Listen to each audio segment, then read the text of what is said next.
Hey everyone, Mr. Happy here, and in this video I'm going to be ranking all of the main numbered Final Fantasy games in a tier list. Now, with the anticipation of Final Fantasy XVI getting a potential release date in the next month or so, I've already begun planning Final Fantasy Count Up, basically a marathon where I play through the entire franchise starting with Final Fantasy I and moving through all of the numbered titles in anticipation of Final Fantasy XVI's release. I did something similar for Final Fantasy XV actually. Now, I don't know about you, but whenever I replay through any old game, really, sometimes I notice things that maybe I didn't notice before. Maybe I feel a little bit differently about it. Maybe I like it more, maybe I dislike it more. So, I figured, let me make a video, documenting how I feel about each of the titles now, so that way after I play through Final Fantasy Count Up, I can see if I still feel a certain way about some of them. Maybe, again, I'll like some more than I did before, and maybe I'll dislike some that I didn't think I was going to dislike. Now, I am sticking to the main numbered series. I'm sure people want to know about Tactics, Type 0, Crystal Chronicles, etc., but this video is going to be long enough already, so let's just stick to the numbered franchise. First up, Final Fantasy I, the game that started it all, and no, it wasn't Sakaguchi's last chance in the gaming industry like many believe. He just really liked alliteration. Could have been called Fighting Fantasy for all he cared. Now, it's a great introduction to the franchise because while it's really not going to leave any lasting impressions most likely, it's also not going to disappoint. Turn-based combat, easy to follow story, and the ability to select a job for your characters at the start of the game really lays a foundation of what to expect for later. It's going to get a C for me, and I'm treating C like a true average, so with that, it's the perfect middle ground to start judging the rest of the franchise. Now for Final Fantasy II, on the other hand, it's one of my least favorite Final Fantasy games. Now, I'll give it credit. It did improve the storytelling, it did improve the character development for the franchise from Final Fantasy I. But that's about it for me. Its stat-by-stat leveling and constant rotation of the fourth party member never leaves me satisfied or excited, not to mention the encounter rate and the enemy types that you'll actually play against for the entire thing.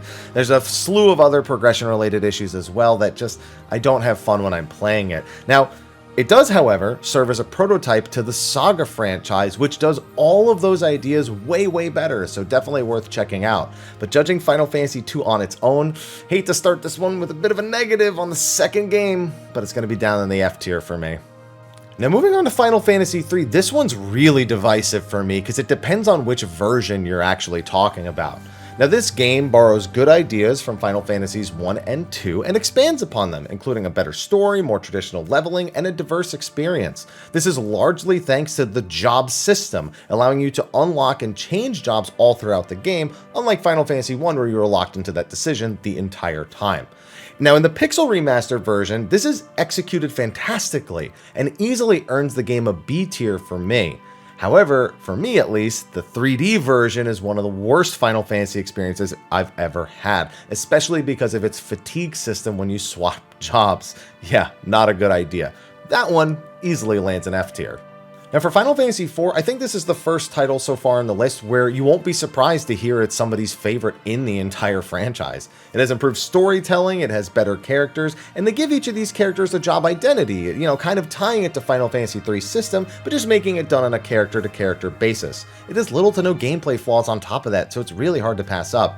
It's also the introduction to the Active Time Battle, or ATB system, which would revolutionize the franchise going forward. One reasonable complaint is that it's a bit too easy, but the 3D version actually fixes that and even has some other additions that make it a worthwhile entry.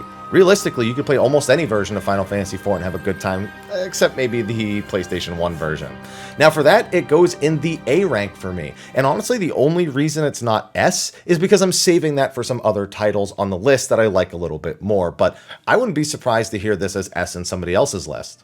Now, for Final Fantasy V, I like to say that Final Fantasy III walked, so Final Fantasy V could run. It executes many of the same ideas, just better. Jobs can mix and match abilities and have a ton more combos and uniqueness, and that gives it a big edge. Now, I will say it has a bit more of a cartoony story, almost Saturday morning cartoon, but it knows when to get serious and get a little bit dark from time to time. Not to mention, it has some of the most iconic characters in the franchise, characters we still celebrate and have reiterations of to this day. Now, this one lands an A for me just like Final Fantasy IV, and much for the same reason, it's just because there are other titles that I like a little bit better. And then Final Fantasy VI. It's my personal favorite, so I'm definitely going to be a bit biased on this one. A large, well-executed cast for the most part, enjoyable combat, and a dark and twisted story at its core. It has some of my favorite protagonists and my definite favorite antagonists across all of the main numbered games. Not to mention other characters of interest as well, especially one special octopus that is introduced in this game. It has some flaws for sure, and I could definitely talk about those at length, but it's one of those things where you love a game despite its flaws, and you almost notice flaws more because you do love a game. This one's going in the S tier and at the very top of the list. Now with that, we leave behind the retro 2D era of Final Fantasy and move into the 3D era with Final Fantasy VII. For most people, this will have been their introduction into the franchise, and it's a good one at that. In-depth storytelling, a wonderful score, and not to mention that disc case. Now that was a way to tell a story and how much your game was going to mean in terms of gameplay hours back in the day. Now for me though, I liked it. It was one of the first Final Fantasy games I saw. In fact, it was the first Final Fantasy game I ever saw. But I wasn't huge about it at the same time, especially as time has gone on. A mix of some odd choices with the materia system early on, the long PS1 load time, something that will be indicative of the next several games that we're going to talk about, and the horse hoof looking character models they haven't aged as well for me, so I really don't like it as much. There are other reasons, but for me, the original sits at a C, right alongside Final Fantasy I, which is not a bad place to be. It just means it's average for me. Now, in case you're wondering about remake, I don't want to talk about it too much because it's only one game, of the many that they're going to be making. But the one game was an A for me. I love the modernization of it. I love the gameplay, and I was only a little bit hesitant about some of the story changes that were made, but that is really going to depend on how the next parts go. Now, while Final Fantasy VII was the first Final Fantasy game I ever saw, Final Fantasy VIII was the first one I ever owned. That gives me, a bit of a soft spot for it, and I can play through it every time and have fun every time. Objectively, though, when I think about it, Final Fantasy VIII is a mess of good ideas with bad execution, whether that be the gameplay or the story. And despite all that, I still mostly enjoy it, but it hits that kind of average mark like Final Fantasy VII does. It does have my favorite minigame, Triple Triad, which, gives it a bit of an edge again, especially given how much you'll play it if you want to power your characters up and make them really OP. But the beautiful score and scenery don't really help it place any higher. At least they don't have horsehoof hands like 7. I'm going to put it right at C, along with 7 and 1. So just a lot of really high highs and really low lows here that average out. Okay, here's where the pitchforks come out.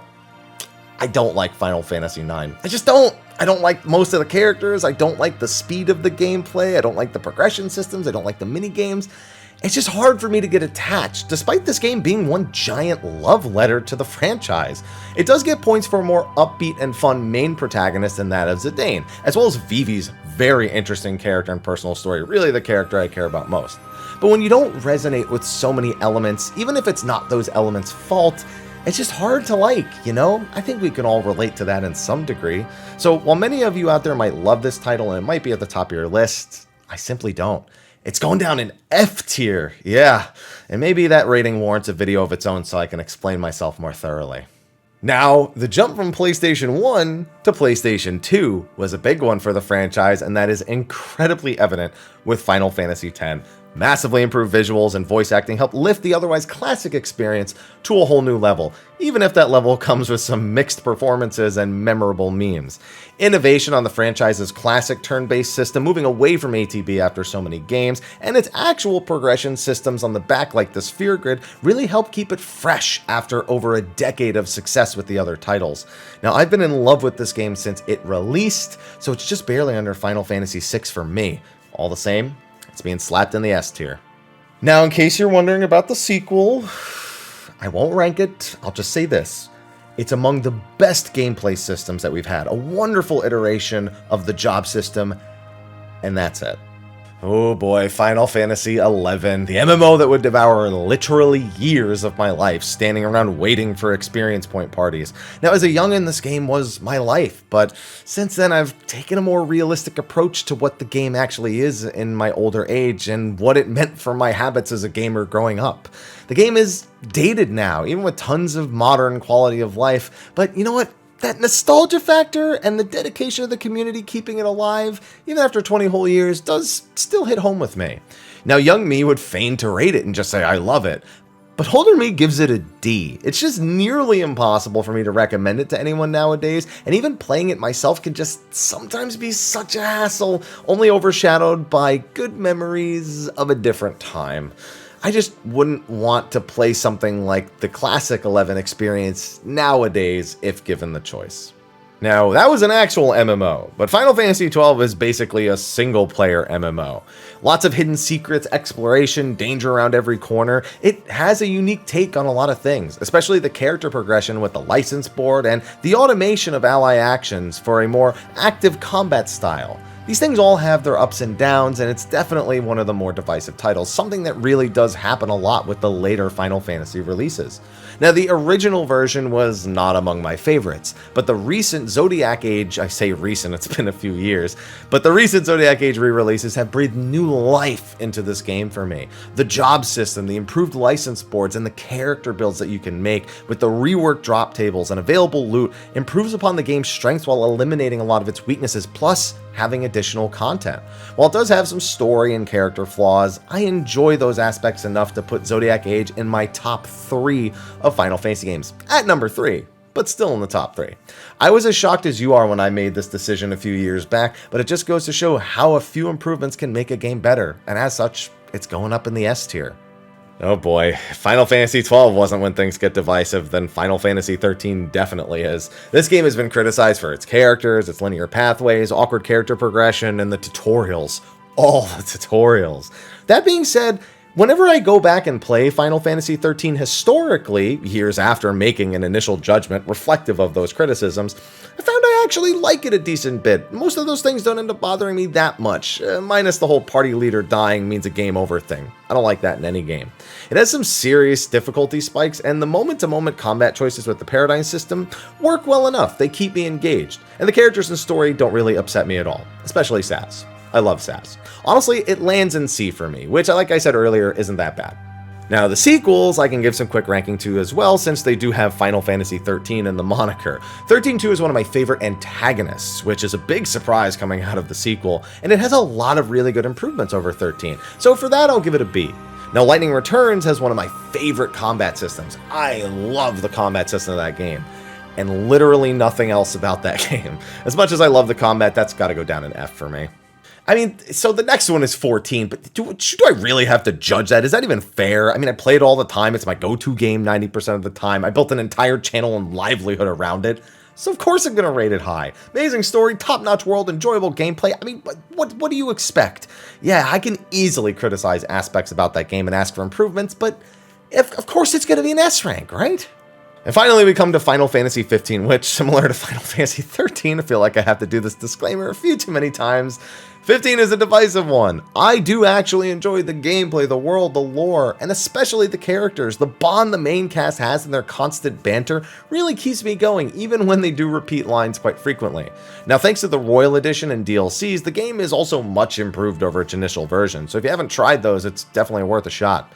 The janky jumps and item interactions are still there, as well as how much the game relies on altering its base gameplay to really take off can be kind of a drag. It makes you see that the base game just could have had so much more done or not done with it that really would have improved it.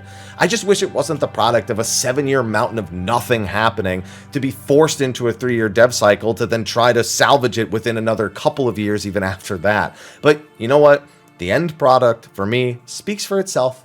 I'm gonna stick it in B. And that's going to be a wrap for this ranking video. That's my final result, what's on the screen right now. And I'm really curious to see if some things move around, like Final Fantasy XIII, Final Fantasy XV. And I'm actually really looking to see if I feel any differently about Final Fantasy IX, because I don't want to dislike it that much. It's just how I feel or how I felt the last few times I've played it. So fingers crossed, and again, maybe we dive into each of the individual titles and I can talk a little bit more in depth about my feelings about the specific gameplay systems and character moments that I like or don't like. It would be much longer, but hey, that's what you want, I bet. Anyway, thanks for watching. I'll see you in the next video, and until then, take care.